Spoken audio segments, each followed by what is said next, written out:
So the battery has been recharged and let's make some light. That's one, that's two,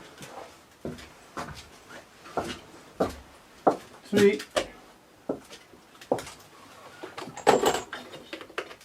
four, and last but not least, the video light stand. So I've been looking at the footage that I shot so far, and I like what I see. I especially enjoy the fact that the lens has a much longer reach and I can place the tripod much further away without it being in the way. The lens is also a lot lighter, and that makes it easier to use on my little flexible tripod. The old DSLR lens was much heavier and longer, and the little flexible tripod would bend and tip over. So let's continue this remake video. I guess the next thing I need to do is replace the chuck with the face mill. Oh, I did clean up the underside here so it wouldn't pivot on a high spot. Took a while, but I did find my chuck key.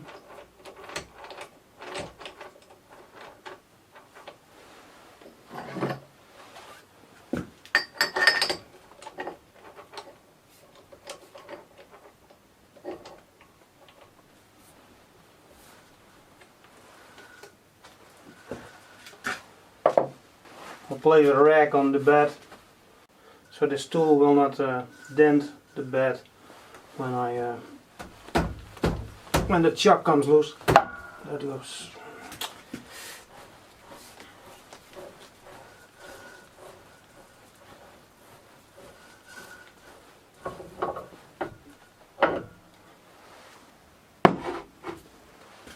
Next thing, I need to clean the draper on the inside. Now I'm going to push a little rag through the inside of the spindle to clean out any swarf that might be in there. It's a tight fit. It needs to go a little further. And there it is.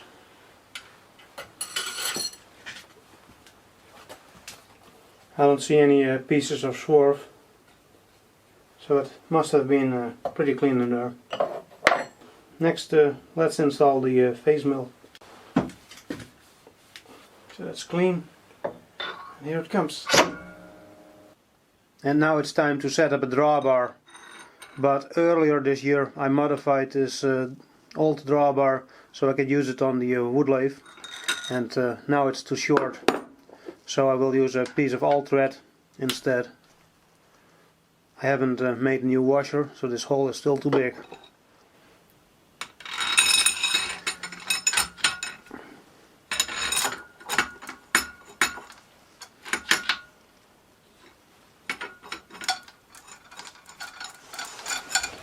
Come on, stay in place.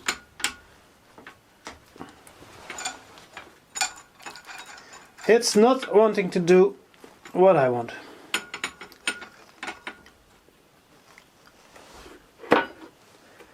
Okay, now I need to move to the other side of the tripod so I can fasten the nut.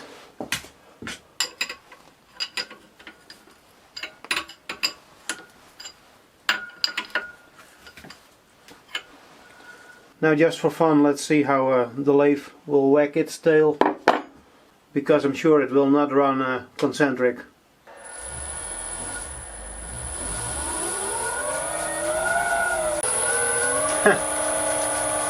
I think that looks kind of funny.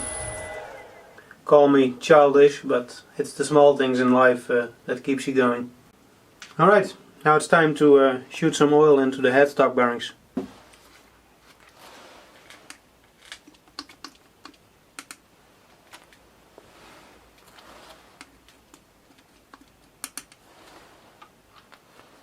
So next I'm going to have a look at the pointy bits, see if there are any inserts that are missing chunks of carbide, and I will replace the ones that are heavily damaged. And this is probably a good time to set up my inspection microscope. Number 1. Still looks fine. Number 2. Looks the same. A little bit of the blue coating gone, but no carbide chunks missing. Number 3. Looks the same. Number 4. Looks even better. Number 5. Okay, and now the last one.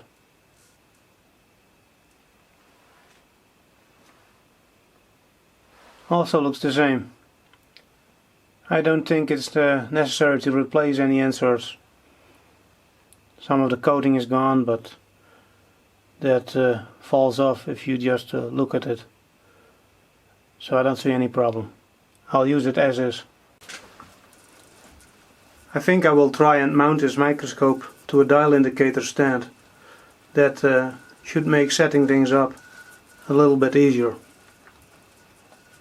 And now that I think about it, I should also try and mount the camera to a dial indicator stand. With this new lighter video lens, that might actually be possible. Let's clamp this workpiece to the tool post.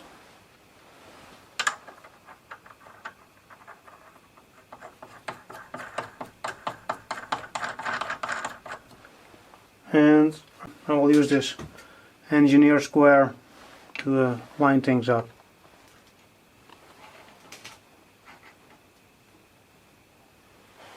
It needs the right amount of stick out or overhang so I can remove some material with the face mill.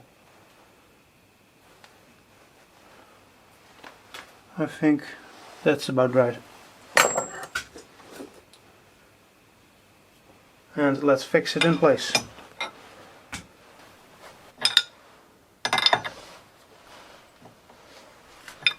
I'm almost ready to make the first chips, but first I need to move the slides closer to the face mill.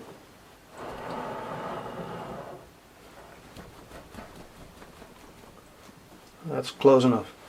These handles might be the best improvement I ever made to this lathe. So for the start of the next clip I will set up both cameras so you won't have to miss anything when the chips start to fly. And fly they will when you use a face mill on the lathe.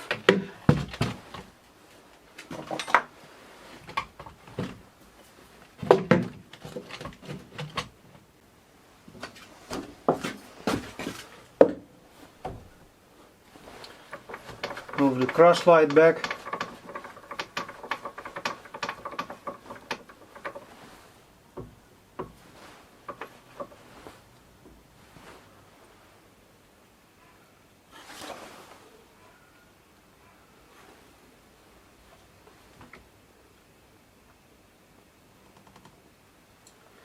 And of course now the battery on the second camera, as you can hear, is empty. I gotta replace that one. I should have a charged one, but yeah, this scene might take a while.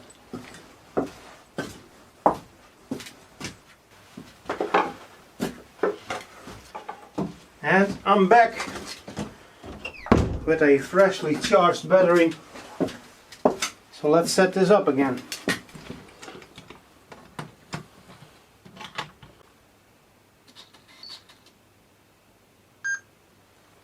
Alright, second camera is rolling. Switching on the frequency drive. I just shot some extra oil in the bearings. Let's do this. I will recommend using safety glasses for this procedure, because the chips will definitely fly all over the place and get embedded into my wooden shoes. Here we go.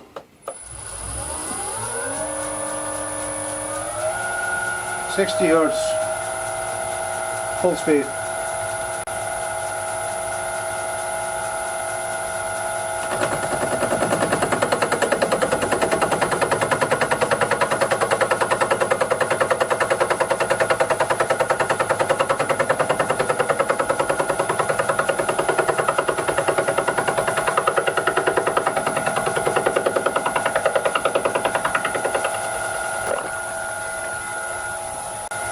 Feeding in the workpiece or dialing in the top slide.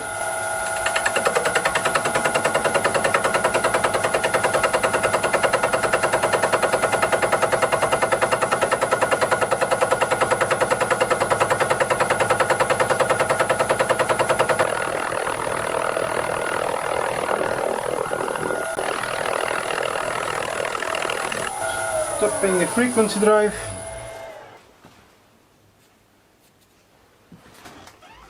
I had to run inside to get my old G3 camera so I can shoot a picture and edit that into the video clip.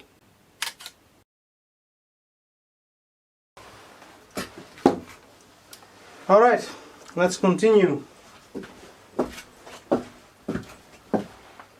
Dialing in a little bit of a cut, 310.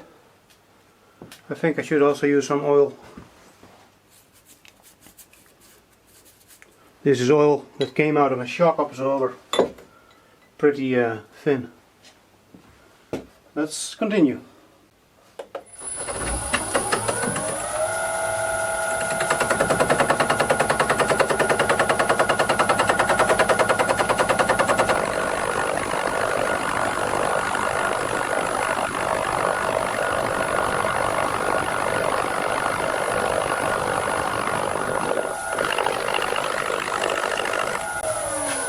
I'll make another picture. Looks like it is still not cutting the complete surface area of the workpiece. Alright, next cut. I'll go for 4/10 this time, or 4 graduations. Not sure how much that is. And a little bit of oil. And let's start the machine again.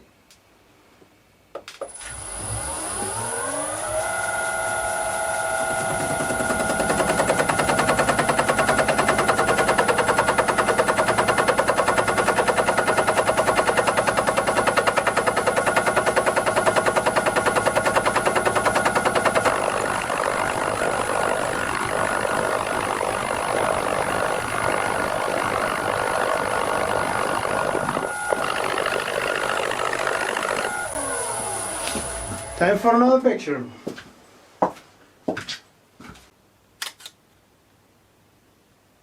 I should probably change the camera angle for the next shot. Bring you guys in a little bit closer to the action.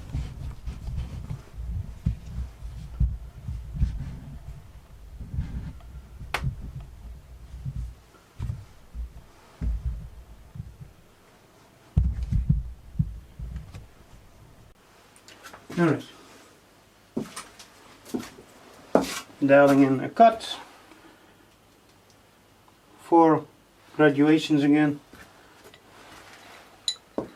Painting on some oil or shock absorber fluid, not sure what it is. Probably good enough for my amateur project.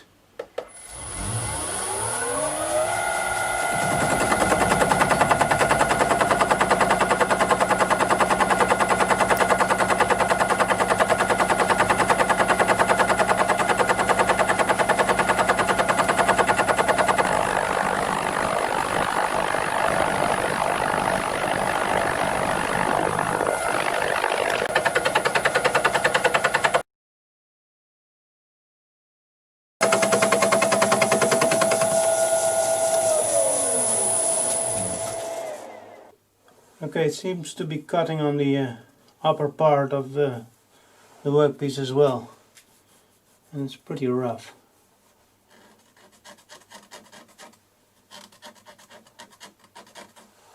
I won't make a picture this time. I'll dial in 2 graduations this time and take another slow pass. Hopefully I can improve the surface finish somewhat.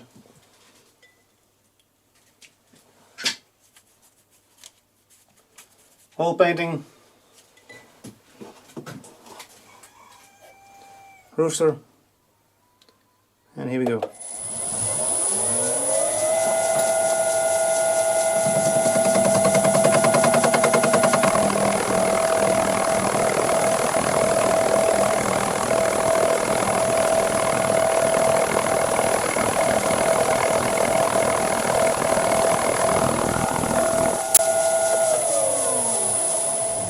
I will back out the workpiece this time.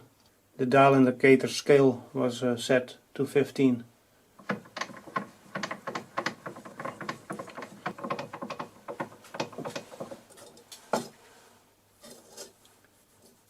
lot better.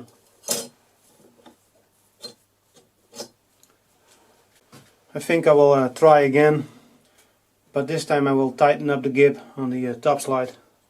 So for the final finishing pass, I've decided to tighten up the gib on the top slide,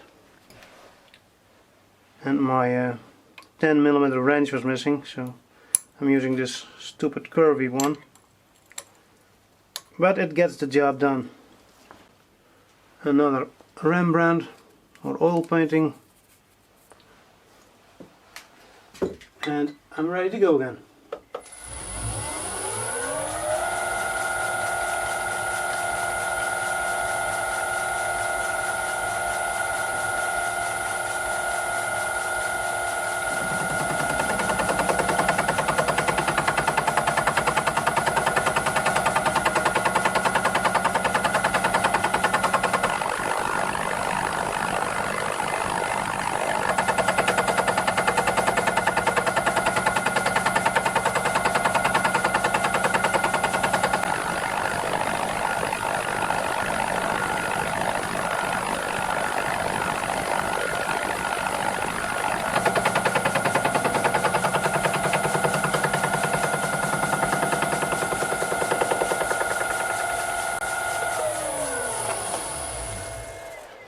Now I need to loosen up the gib again before I can back out the workpiece and dial it back, or wind it back.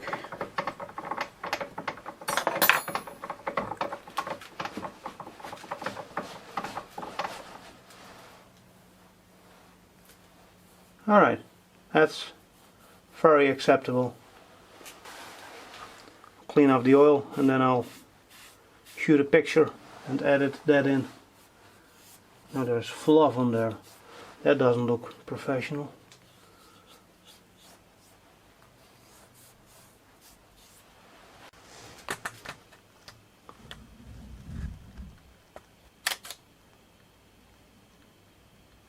I think I'm pretty much done now.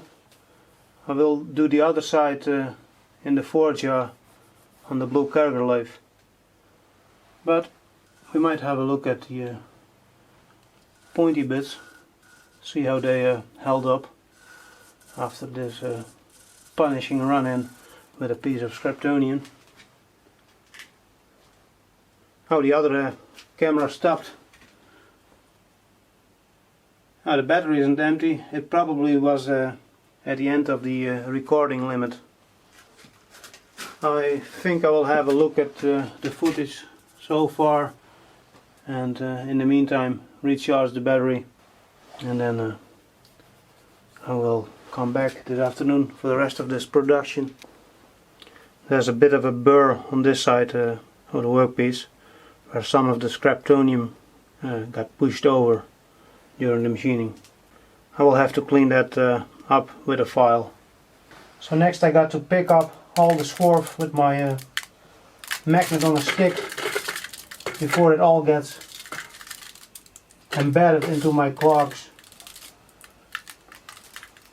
Although that wouldn't be a big problem because I need new ones anyway.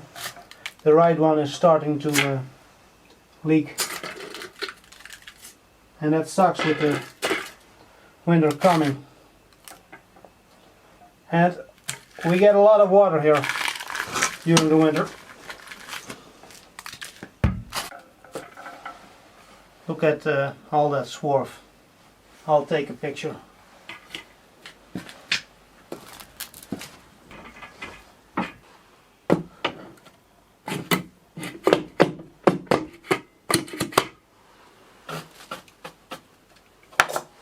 The inspection microscope is back on top of the lathe, so let's have another look at the Chinesium pointy bits and see how well they have held up against some tough scaptonium.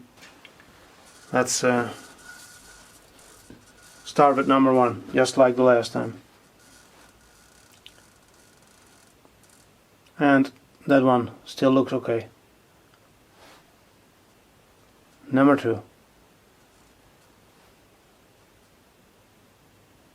That appears to have a little bit of cratering, light cratering, but it can definitely go another round. Number 3, missing some blue nano coating as usual. Number 4, that one looks a bit weird, like there is a crack in the coating on the left side of the pointy bit. Moving on to number 5. Still looks very good.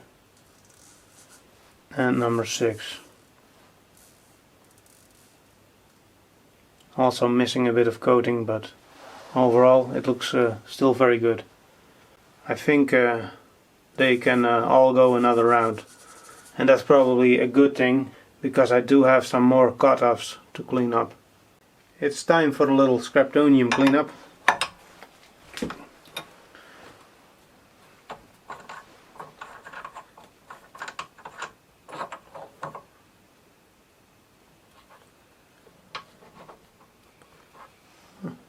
It was sticking to the top slide because of the oil.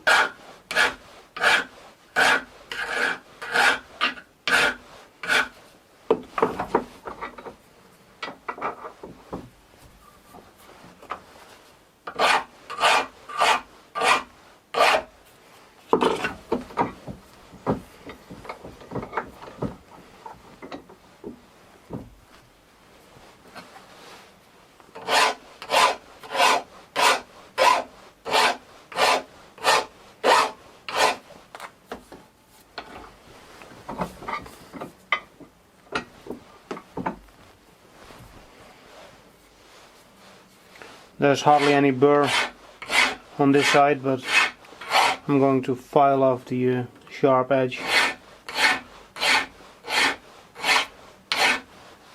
Just for the looks. I have no idea how flat this stone actually is. Probably good enough for me. Let's get the little forge out from the blue category lathe.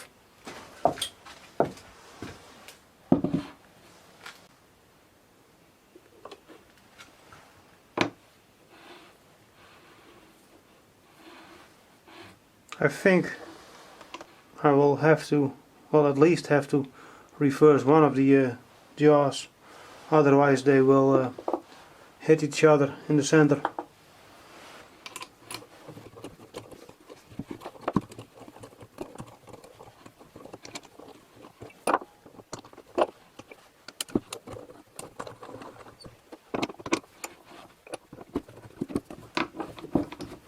This one. Damn gravity.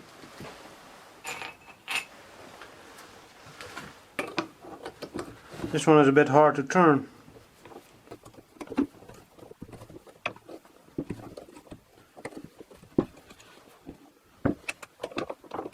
It will fit like this, but it will probably spin a little bit off unbalanced.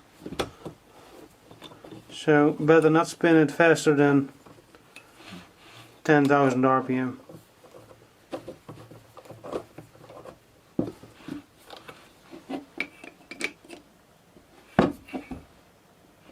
I could also reverse that one, but I think if I do that, the jaws will then definitely still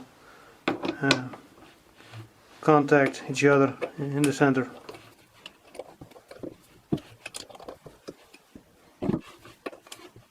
Right.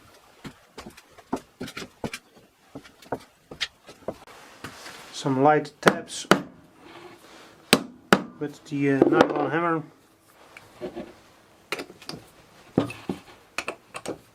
Tightening things up real good.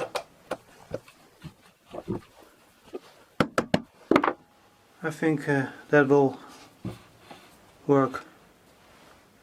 Like I said, not spin it too fast, but the old blue lathe doesn't really spin any faster than maybe 800 RPM. Alright, next time I will move this whole production, that may or may not include a rooster for special effects, into the old barn again, and I will continue this epic production. But for now I kinda had it, because there's a whole lot of editing to do, and boy, that's slow. So, to be continued.